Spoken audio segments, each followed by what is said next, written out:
And nigga, if we don't speak, if we don't even nod our head, bitch, I'm going back when I do see you, because I ain't looking for you. I'm erasing you. I'm deleting you. I don't need you in my circle. You feel me? Nigga, if we walk past each other in the streets, don't even nod, why we friends on Facebook? You ain't gotta like my shit. You ain't gotta, you feel me? Like, yeah. Bitch ain't no mute, like, you feel me? Like, speak your mind, you feel me? But on Facebook, you giving a nigga a like, and you feel me? You happy for a nigga, you feel me? I could be anybody on the book. I mean, but in real life, you know what I mean? That shit come down to it, like you said, Drake. Life get to life, and you feel me? Nigga ain't posting that motherfucking eviction notice, and they ain't posting that, you feel me? Yeah. Like, nigga ain't pulling their pocket out like, now fucked up. You know what I mean? Yeah, you know, and I ain't really expecting them motherfucker to put their whole life story out there, but my whole thing is, stop trying to sell the ticket like you really, like, this untouchable or never had no issues, you never going through something, like you was always on top of the world, and you always on top of the world. I'm living my best life 24 hours a day. I don't want to hear that stupid shit.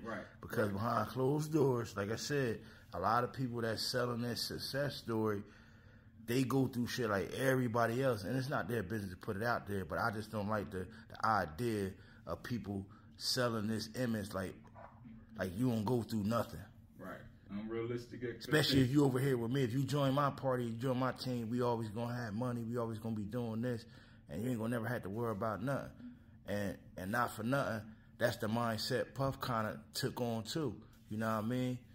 And I wish him the best out of that situation, but we gotta stop selling that idea like, okay, we rich, we successful, we made it, and we could do what we want, and there's no consequences to some of the things that we may do, and it may be things that come back to us. You know what I mean? But the way people sell things is, like I said, with the whole women thing, is like they overdoing it at this point. It's overdoing that. You got every woman coming out now like, okay, especially once they make money, they become successful.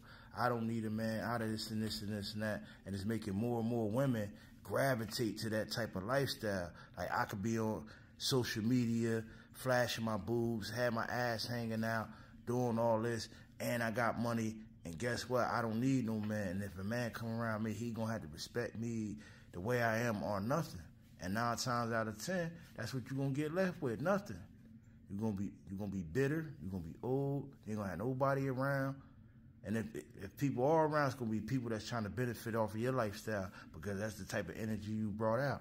And we gotta somehow cut that shit out, bro. Like, stop trying to be around people for what they got and have, because you don't know what they did to get it or what they got to do to keep it.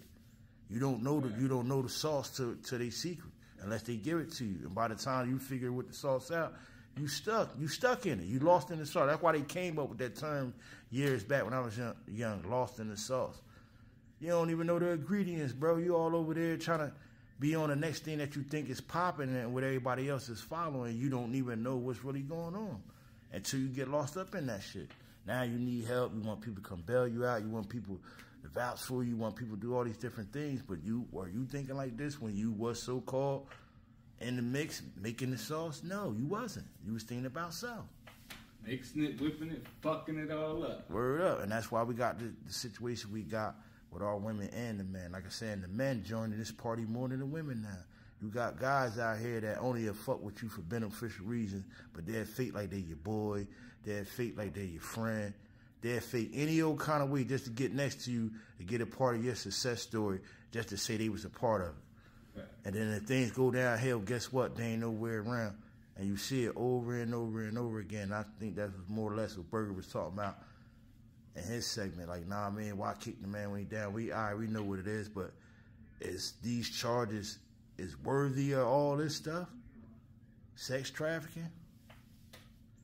I don't know. It's another debatable conversation, man. We in Texas still, man. We just chilling, sitting here kicking it.